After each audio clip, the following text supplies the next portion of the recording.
I'm going to show you how to multiply mixed numbers using the distributive property. So here we have 3.5 times 1 2/3. Listen to the wording as I write this down. I have 3 and 1/2 multiplied by 1 and 2/3. Okay? With the distributive property, this is what I can do. I can take 3 and multiply that by 1, take 3 and multiply it by 2/3 and add that together. And then I can take 1/2 times 1 and 1/2 times 2/3 and add all that together. Alright, so that's what I'm going to do. However, I don't always rewrite it.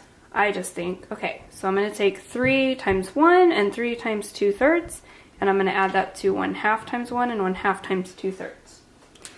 So 3 times 1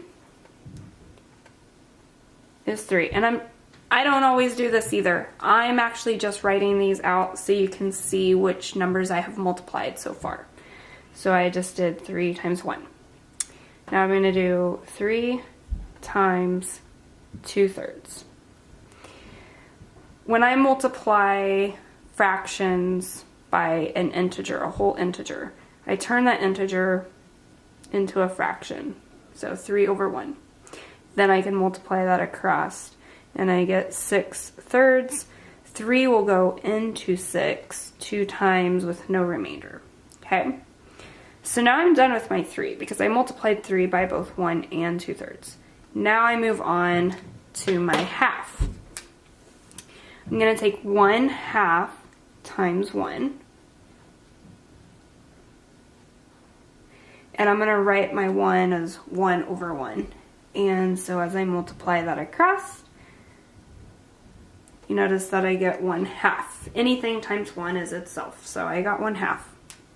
Now I take 1/2 times 2/3. So 1/2 times 2/3, and I get 2/6, which is the same as 1/3. Finally, I get to add all of this together.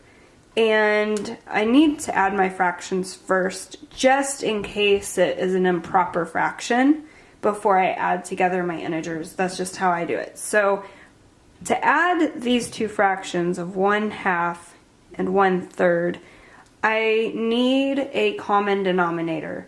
I cannot add these as they are. Halves are different sizes than thirds, and they need to be the same.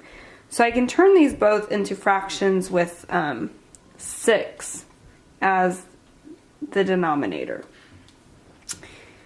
So this one I can multiply by 2/2, and this one I can multiply by 3/3.